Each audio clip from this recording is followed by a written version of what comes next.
Amrita, IAS में आने वाले सभी छात्रों का इस विशेष क्लास में बहुत बहुत स्वागत है। विशेष रूप से उन सभी का जो 71वीं बीपीएससी मुख्य परीक्षा की तैयारी कर रहे हैं। जी बिल्कुल। और बीपीएससी के लिए ये क्लास कितनी महत्वपूर्ण है ये तो हम सभी जानते ही हैं। एकदम सही कहा आपने।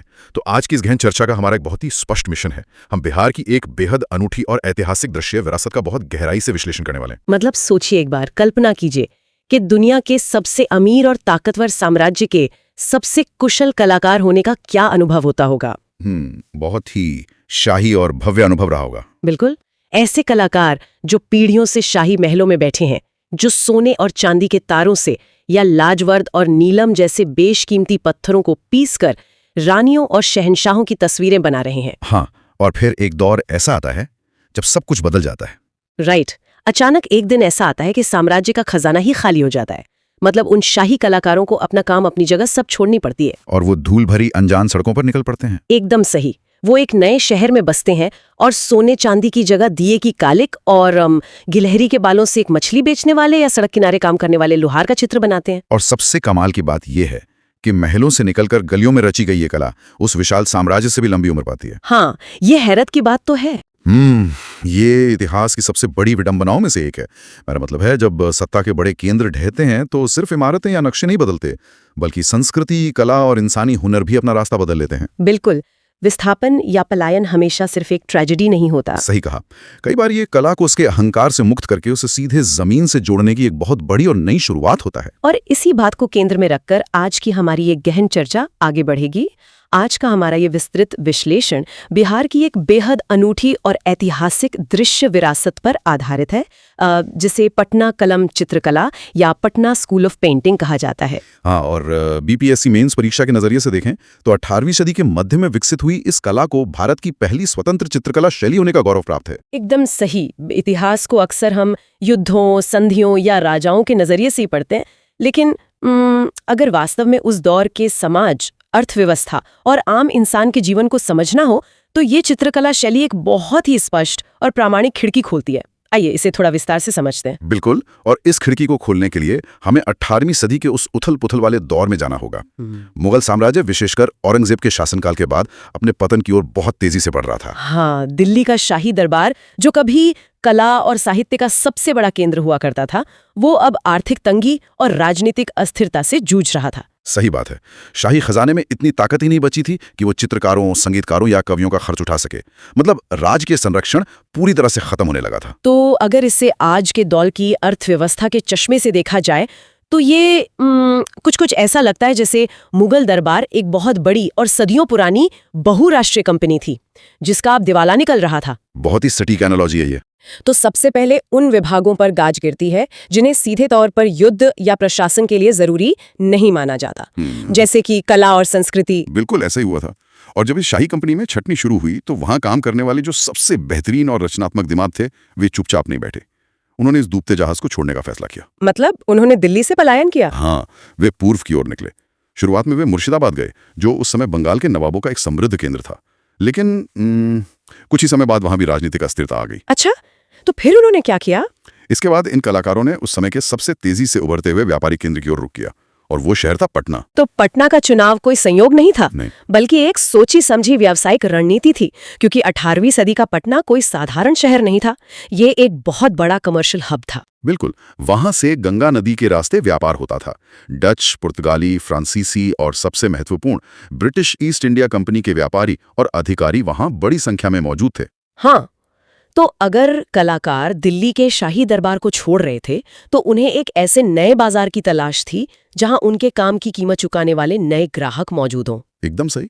और यही वो बिंदु है जहां कला का विकेंद्रीकरण या डिसेंट्रलाइजेशन होता है। बीपीएससी की दृष्टि से ये प्रवास बहुत महत्वपूर्ण है।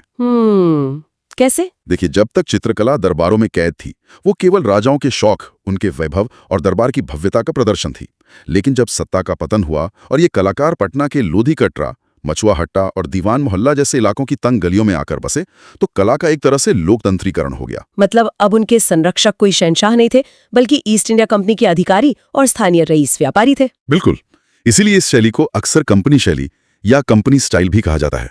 अंग्रेज अधिकारी जब भारत से वापस ब्रिटेन जाते थे तो वे यहाँ के स्थानीय जनजीवन की स्मृतियों को अपने साथ एक सुवेनियर या स्मृति चिन्ह के रूप में ले जाना चाहते थे। हाँ, और इन कलाकारों ने इस नई मांग को बहुत जल्दी भांप लिया। जी बिल्कुल। ये एक बहुत ही व्यावहारिक बदलाव था।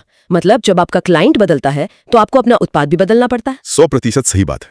जो चित्रकार कल तक महलों के गुंबद और राजकुमारियों के रेशमी कपड़े उकेरने के आदी थे, जब वे पटना की धूल भरी लेकिन जीवंत गलियों में आए तो उनके कैनवास का पूरा व्याकरण ही बदल गया। राइट।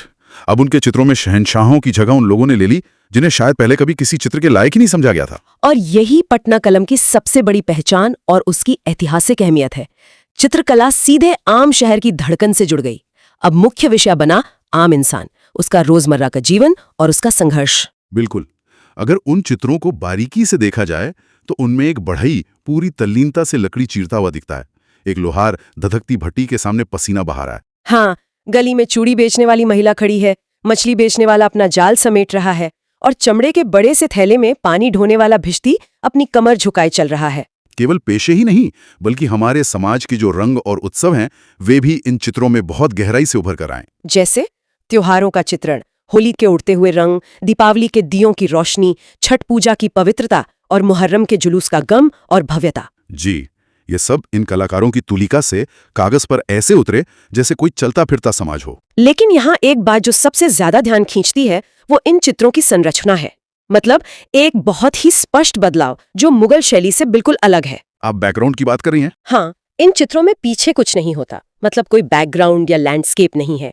अगर कोई लोहार काम कर रहा है तो उसके पीछे कोई आसमान, पेड़, सड़क या झोपड़ी नहीं है। यही तो इसकी खासियत है। पर मुझे आश्चर्य होता है, अगर इन चित्रों में कोई बैकग्राउंड या लैंडस्केप नहीं है तो क्या ये चित्र अधूरे नहीं लगते? यहाँ क्या दिलचस्प बात है। मैं आपको बताऊं, ये कोई कमी या जल्दबाजी का नतीजा नहीं था। पृष्ठभूमि का ये अभाव एक बहुत ही सचेत और सोची समझी शैली थी। अच्छा जी, मुगल कला में एक खास तरह की प्रवृत्ति पाई जाती थी जिसे कला के इतिहास में हॉरर वैक्यूई कहा जाता है। इसका मतलब होता है खालीपन का डर। खालीपन का डर। यानी वे अपने कैनवास का कोई भी हिस्सा खाली नहीं छोड़ना चाहते थे। बिल्कुल सही। शाही चित्रों में हर खाली जगह को सोने के पानी से, बेल बूटों से, बादलों से या जटिल ज्यामितीय आकृतियों से भर दिया जाता था। अच्छा। ये दिखाने के लिए कि साम्राज्य के पास अकूत संपत्ति है और उनका संसार परिपूर्ण है। एकदम सही। लेकिन पटना कलम के कलाकारों ने उस हॉरर वाइकुई को पूरी तरह से नकार दिया। उन्होंने अपनी कला से उस सारे शोर, उस सारी सजावट को मिटा दिया। ये तो एक बहुत ही गहरा वैचारिक बदलाव है। खाली कैनवस का मतलब है कि वे पृष्ठभूमि के शोर को हटाकर सीधे उस इंसान पर फोकस कर रहे थे। जी, और बीबीसी के लिए एक महत्वपूर्ण सामाजिक सांस्कृतिक बिंदु है। इसका मतलब है कि सारा फोकस इंसान और उसकी मेहनत पर था, ना कि उसके आसपास की सजावट पर। राइट। एक तरह से वो मेहनत करने वाला इंसान अब केवल किसी बड़े परिदृश्य का हिस्सा भर नहीं था। वो इंसान और उसका काम ही अपने आप में पूरी दुनिया बन गया था। एकदम सटीक विश्लेषण है ये। जब पीछे कोई सुंदर पेड़ या भव्य महल होता है तो देखने वाले का ध्यान बढ़ जाता है। बिल्कुल। पृष्ठभूमि को हटाकर पटना कलम के कलाकारों ने यह सुनिश्चित किया कि हमारी नजर सिर्फ और सिर्फ उस आम आदमी के चेहरे के भावों, उसकी कसी हुई मांसपेशियों और उसके काम करने के तरीके पर जाए। वे ये कह रहे थे कि इस आम इंसान की मेहनत ही इसका सबसे बड़ा सौंदर्य है। हाँ, ये केवल एक कलात्मक निर्णय नहीं था, बल्कि ये श्रम का, पसीने का एक बहुत बड़ा सम्मान था। पृष्ठभूमि को हटाकर उन्होंने एक गरीब मजदूर को वही केंद्रीय नायकत्व दे दिया जो कभी सिर्फ राजाओं को मिला करता था। क्या बात है।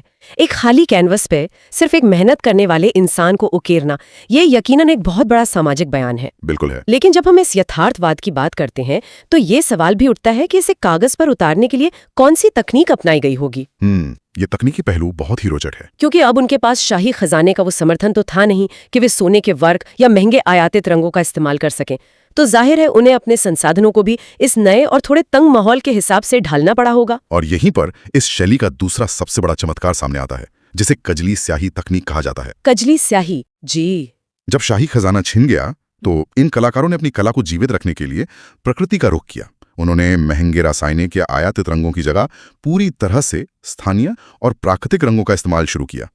खनिजों, फूलों, पत्तियों और पौधों से रंग निकाले जाने लगे। जैसे लाल रंग के लिए लाख का इस्तेमाल, नीले के लिए नील का, और जो सबसे खास था काले रंग के लिए कालिक का। बिल्कुल। जो मिट्टी के दिए से कालिक या कजली निकलती थी उसे इकट्ठा करके वे काला रंग बनाते थे।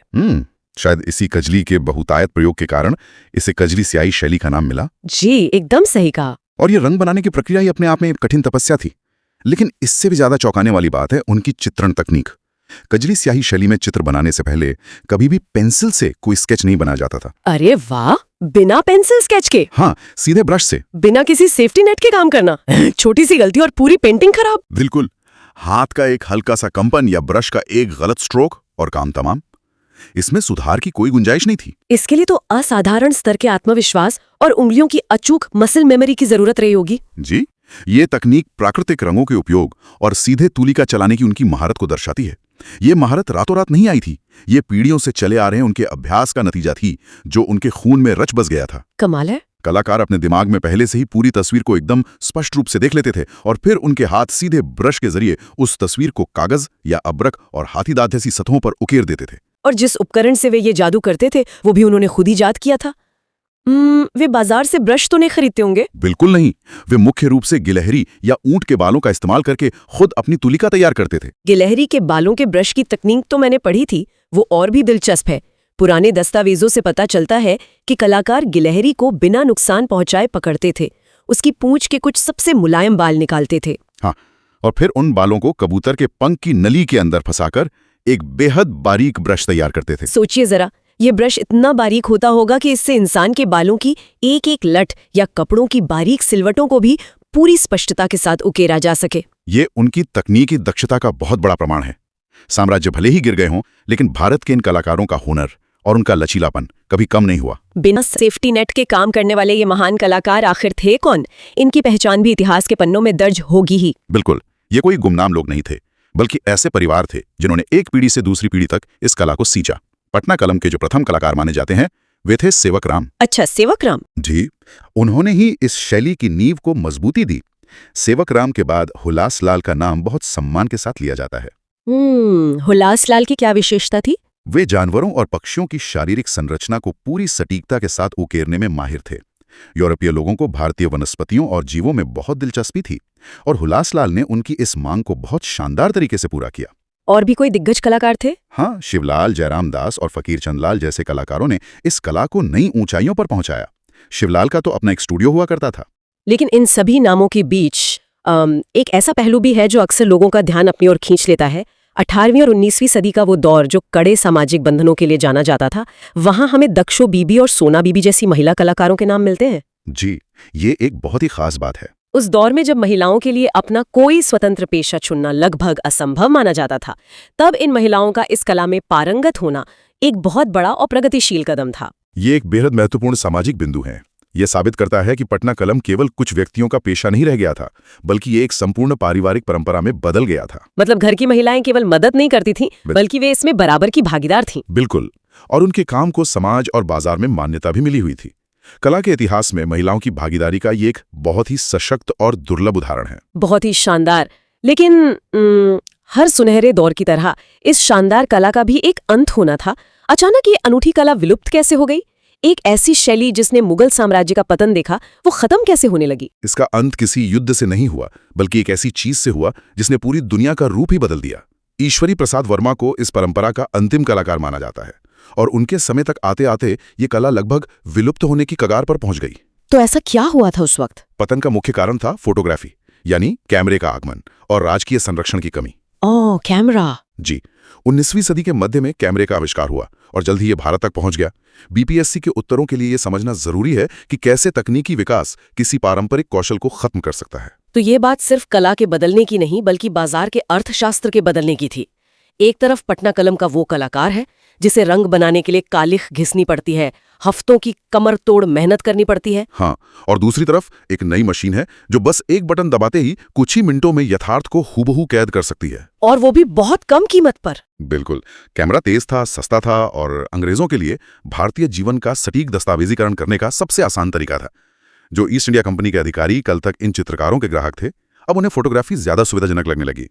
धीरे धीरे उन्होंने हाथ से बने चित्रों को खरीदना कम कर दिया और यहीं पर राजकीय संरक्षण की कमी सबसे ज्यादा खलती है। एकदम सही। जब वे मुगल दरबार में थे तो शाही खजाना उनकी आजीविका सुरक्षित रखता था, लेकिन पटना में वे पूरी तरह से खुले बाजार पर निर्भर थे। जी। जब कैमरे ने बाजार पर कब्जा कर लिया तो उस समय कोई ऐसा राजा या सरकार नहीं थी जो इन कलाकारों की कला को संरक्षित करने के लिए उन्हें आर्थिक मदद दे सके। मतलब पेट की भूख ने अंततः इन महान कलाकारों को अपनी तुलिका छोड़ने पर मजबूर कर दिया। बिल्कुल। पीढ़ियों का वो अभ्यास, वो कजली स्याही का जादू, बिना आउटलाइन के चित्र बनाने की कला, सब कुछ धीरे धीरे वक्त की धुन में खो गया और एक शानदार युग का बहुत ही खामोशी से अंत हो गया। ये यकीनन दिल तोड़ने वाला है कि कैसे एक मशीन ने पीढ़ियों के कौशल को हाशिए पर धकेल दिया। लेकिन अगर आज भी किसी को उस सुनहरे दौर की झलक देखनी हो तो ये चित्र आज भी सुरक्षित हैं। जी, आज ये चित्र पटना संग्रहालय और खुदाबख्श लाइब्रेरी में देखे जा सकते हैं। हाँ, और लंदन के ब्रिटिश म्यूजियम में भी पटना कलम के कुछ बेहतरीन चित्र सहेज कर रखे गए हैं जो आज भी भारत के उस दौर की कहानी सुनाते हैं। बिल्कुल, इन चित्रों को केवल एक पेंटिंग के तौर पर नहीं देखा जाना चाहिए। ये बिहार के इतिहास, संस्कृति और आम आदमी के संघर्ष का सबसे प्रामाणिक दस्तावेज है। बीपीएससी के उम्मीदवारों के लिए ये एक अनिवार्य विषय है। एकदम सही कहा। तो हमारी इस विस्तृत चर्चा को समेटते हुए एक विचार मन में बहुत गहराई से उभरता है। कैमरे ने आकर यथार्थ को, उस सच्चाई को बहुत ही सटीकता से और सस्ते में कैद तो कर लिया। हाँ, बिल्कुल। लेकिन क्या उस निर्जीव मशीन ने उस मानवीय संवेदना और उस परिश्रम के सम्मान को हमेशा के लिए छीन नहीं लिया जो पटना कलम के कलाकार अपनी उंगलियों की छुअन और प्राकृतिक रंगों से कागज पर उकेरते थे? ये सच में सोचने वाली बात है। एक तस्वीर जो मशीन से निकली है और एक तस्वीर जो एक इंसान ने महीनों की मेहनत से बनाई है, दोनों में आत्मा का फर्क तो होता ही है। राइट। और एक और बड़ा सवाल, अगर उस मुश्किल दौर में जब कैमरा बाजार पर कब्जा कर रहा था, इन कलाकारों को कोई राजकीय संरक्षण मिल गया होता, अगर उन्हें केवल बाजार के भरोसे नहीं छोड़ा गया होता, तो क्या आज पटना कलम भारत की सबसे बड़ी आधुनिक कला शैली नहीं होती? ये एक ऐसा सवाल है जिस पर गहराई से विचार किया जाना चाहिए। बिल्कुल, क्योंकि इतिहास का अध्ययन केवल पीछे मुड़कर देखना नहीं है, बल्कि ये समझना भी है कि तरक्की की अंधी दौड़ में हमने रास्ते में अपनी कौन-कौन सी अनमोल चीजें हमेशा के लिए खो दी।